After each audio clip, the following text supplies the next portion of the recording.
So I'm going to start recording. We're on the Thief of Always, and we are to chapter 10, Falling from Grace.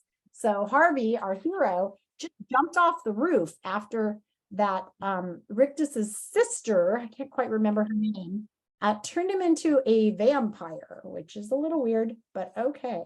So he's jumping off the roof. He's trying to go trick his friend, and we'll see how it goes for him. I hope he knows how to fly, because here he goes off the roof.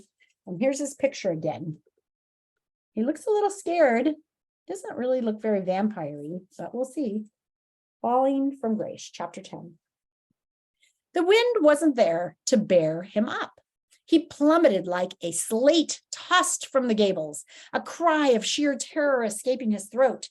He saw Wendell turn, saw a look of mortal fear come into his face, and then the wind came out of nowhere, cold and strong, and just as his legs brushed the bushes, he felt himself lifted up and up toward the sky. His cry became a whoop. His terror became joy. The moon was larger than he'd ever seen it, and its vast white face filled his sight like the face of his mother bending to kiss him goodnight, except that he needed no sleep tonight, no, nor a mother to wish him sweet dreams. This was better than any dream. Flying with the wind in his wings, the world shuddering below in fear of his shadow. He looked for Wendell again and saw him fleeing for safety of the house. No, you don't, he thought, and turning his wings like leathery sails, he swooped down on his prey. A blood-curdling shriek filled his ears, and for a moment he thought it was the wind. Then he realized it was his own throat that was uttering this inhuman noise, and the shriek became laughter, wild, lunatic laughter. Okay, that's as bad as I could be. Don't, please don't, Wendell screamed. Somebody help me. Harvey knew he'd already had his revenge. Wendell was frightened out of his wits. But it was too much fun to stop now. He liked the feel of the wind beneath his wings and the cold moon on his back. He liked the sharpness of his eyes seen in the dark and the strength of his claws. But most of all, he liked the fear he was causing. He liked the look on Wendell's upturned face and the sound of panic in his chest. The wind was carrying him down into the thicket, and as he landed, Wendell dropped to his knees, begging for mercy. Don't kill me, please, please, I beg you, don't kill me. Harvey had seen and heard enough. He'd had his revenge. It was time to put an end to the game before the fun soured. He opened his mouth to announce himself, but Wendell, seeing the red throat and the wolfish fangs and thinking this meant certain death, started begging. I'm too fat to eat, he said, but there's another kid around here somewhere. Harvey growled at this. There is, Wendell said, I swear, and there's more meat on him than on me. Listen to the child, said a voice in the bushes. He glanced around. There was Jive, his wiry form barely visible. He would see you eaten, young Harvey. So right now, Wendell's telling the vampire to go eat Harvey. And Harvey is the vampire, and he's like, what? What are you talking about?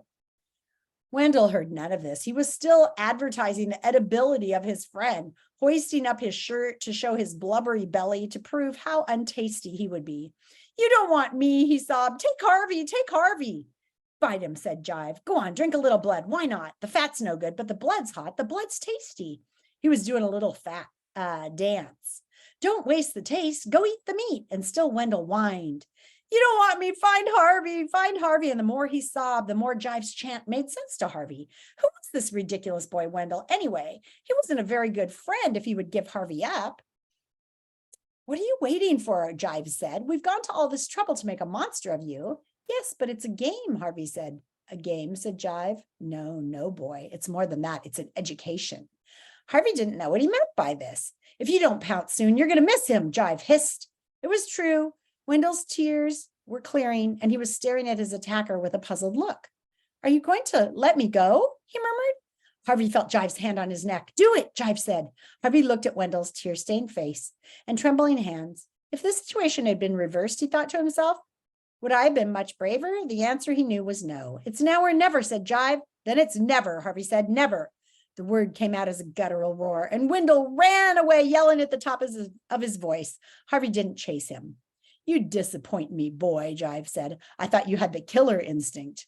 Well, I don't, said Harvey, a little ashamed of himself. He felt like a coward, even though he knew he'd done the right thing.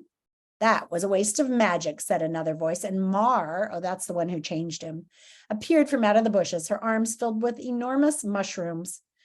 Where'd you find those? Jive said. Usual place, Mar replied. She gave Harvey a contemptuous look. I suppose you want your old body back, she said. Yes, please. We should leave him like this, said Jive. Nah, said Mar. There's only so much magic. Why waste it on this miserable little punk? She waved her hand casually in Harvey's direction, and he felt the power that had filled his limbs and transformed him drain out of him. With the spell removed, Mar turned her back and waddled off into the darkness. Jive, however, lingered to get one last dig at Harvey. You missed your chance there, kiddo, he said. You could have been one of the greats. It was a trick, that's all, Harvey said, concealing the strange unhappiness he felt. A Halloween trick, it meant nothing. There are those who disagree. He stared hard at Harvey all the way through his little speech, and then with a nimble step, he retreated in the shadows and was gone. Harvey found Wendell in the kitchen, a hot dog in one hand and a cookie in the other, telling Mrs. Griffin what he'd seen. He dropped his food when Harvey came in and yelled with relief, "You're alive, you're alive." Of course I'm alive, said Harvey. Why shouldn't I be? There was something out there, a terrible beast. It almost ate me. I thought maybe it'd eaten you. Harvey looked down at his hands and legs. Nope, he said, not a nibble. I'm glad, Wendell said. I'm so glad. You're my best friend for always. Oh, right, Harvey thought. I was vampire food 5 minutes ago, but he said nothing. Maybe there'd come a time when he could tell Wendell about his transformation and temptation, but this wasn't it. He simply said, I'm hungry, and sat down at the table beside his fair weather friend to put something sweeter than blood in his belly. Chapter 11, Turnabout. And we're just going to read one more chapter today. Creepy pictures. Neither Wendell nor Lulu was around the following day. Mrs. Griffin said she'd seen them both before breakfast, and then they disappeared, so Harvey was left alone. Snatches of conversation kept coming back. What kind of lesson had he learned by jumping off a roof and scaring Wendell? And all that stuff about soul sealers and how they had to be served. What had Jive meant? In fact, where was Mr. Hood? If Mr. Hood was indeed here, where was he hiding? So many questions, so few answers. And then, as if these mysteries weren't enough, along came another to vex him. In the late afternoon, he heard a yell of frustration and peered through the leaves to see Wendell racing across the lawn. He was dressed in a windbreaker and boots, even though it was super hot, and he was stamping like a madman. Harvey shouted to him and ran to join him. He found him in the orchard, red-faced and sweaty. What's going on? He said. I can't get out. I want to leave, Harvey, but there's no way out. Of course there is. I've been trying for hours and hours, and I tell you, the mist keeps sending me back the way I came. Hey, calm down. I want to go home, Harvey, Wendell said, close to tears. Last night was too much for me. That thing that came after my blood, I know you don't believe me. I do, said Harvey. Honest, I do. You do? For sure. Well, then maybe you should leave too, because it'll come for you now. I don't think so, said Harvey. I've been kidding myself about this place, Wendell said. It's dangerous. Oh, yeah, I know everything seems perfect, but Harvey interrupted him. Maybe you should keep your voice down, he said. We should talk about this quietly in private. Like where, said Wendell. The whole place is watching us and listening to us. Don't you feel it? Why would it do that? I don't know, Wendell snapped. But last night I thought, if I don't leave, I'm going to die here. I'll just disappear one night or go crazy like Lulu. We're not the first, you know. What about all those clothes upstairs, all those coats and shoes and hats? They belong to kids like us. Harvey shuddered. Had he played trick-or-treat in a murdered boy's shoes? I want to get out of here, Wendell said, tears streaming down his face, but there's no way out.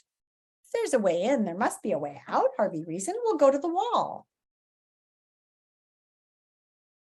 With that, they marched off, Wendell in tow around the front of the house and down the gentle slope of the lawn. The mist wall looked perfectly harmless as they approached it. Be careful, Wendell warned. It's got some tricks up its sleeve. Harvey slowed his step, expecting the wall to twitch or even reach for him, but it did nothing. Bolder now, he strode into the mist, fully expecting to emerge on the other side. But by some trick or other, he was turned around even before he was aware of it and delivered out of the wall into the house in front of him. What happened, he said. Puzzled, he stepped back into the mist, but the same thing happened. Every time he went in, he came out the same way. He couldn't get through it. So what do we do now? Wendell said. Well, we don't just yell about it. We just get on with the day. Pretend we've given up leaving. I'm going to do a little looking around. He began investigating as soon as he got back into the house in search of Lulu. Her bedroom door was closed. He knocked, then called. Lulu, he called, it's Harvey. but she wasn't there. Her bed hadn't been slept in, but she'd apparently been playing with her pet lizards recently. The doors to the doll's house were open. The lizards were everywhere. There was a strangeness, though. The sound of running water led him through to the bathroom, where he found the bath full almost to brimming, and Lulu's clothes scattered in the puddles on the tile. "Have you seen Lulu?" he asked Mrs. Griffin when he got downstairs. "Not in the last few hours," she replied, "but she's been keeping to herself. I wouldn't pay too much mind if I were you," she said. "Mr. Hood doesn't like curious guests." "I was only wondering where she'd got to," Harvey said. Mrs. Griffin frowned, her tongue working against her pale cheek, as though she wanted to speak but didn't dare. "Anyway," Harvey went on, "I don't believe Mr. Hood exists." "Now you be careful," she said. "You don't want to talk about Mr. Hood that way." "I've been here for days and days," Harvey said, "and I haven't seen him once. Where is he?" Mrs. Griffin came to Harvey with her hand raised, and for a moment he thought she was going to slap him. But instead, she took hold of his shoulders and shook him. "Please, child, be content with what you know. You're here to enjoy yourself for a little time. And child, it's such a little time. It flies by. Oh, Lord, how it flies. It's just a few weeks," Harvey said. "I'm not going to stay here forever." Now it was he who stared at her. "Or am I?" "Stop," she told him. "You think I am here forever, don't you?" he said, shaking off her grip. "What is this place, Mrs. Griffin? Is it some kind of prison?" She shook her head. "Don't tell me lies," he said. "It's stupid. We're all locked up in here, aren't we?" Now, though, she was shaking with fear from head to foot. She dared to make a tiny nod of her head. "All of us?" he asked. Again, she nodded. "You too?" "Yes," she whispered. "Me too. And there's no way out. Believe me, if you try to escape again, Karna will come after you." "Karna," he said, remembering the name from the conversation between Jive and Mar. "He's up there," Mrs. Griffin said, "on the roof. That's where the four of them live. Rictus, Mar, Karna, and Jive." "You know?" "I've met them all but Karna." "Pray you never do," said Mrs. Griffin. "Now listen to me, Harvey. I've seen many children come and go through this house. Some of them foolish, some of them selfish, some sweet, some brave. But you are one of the brightest souls I have ever set eyes on. I want you to take what joy you can from being here. Use the hours well, because they'll be fewer than you think." Harvey listened patiently to this. Then when she'd finished, he said, "I still want to meet Mr. Hood." "Mr. Hood is dead," Mrs. Griffin said, exasperated by his persistence. "Dead, you swear?" "I swear," she replied, "on the grave of my poor Clue Cat. I swear. Mr. Hood is dead, so don't ever ask about him again." This was the first time Mrs. Griffin had ever come close to giving Harvey an order, and though he wanted to press her further, he decided not to. Instead, said he was sorry for bringing up the subject and wouldn't do it again, then left her to her secret sorrows. And that, my friends, is the end of chapter 11, and here's the start of chapter 12. Look at that weird fish thing monster. Creepy, huh? What the flood gave up and what it took is our next chapter. Bum, bum, bum. Okay, I'm going to stop the recording.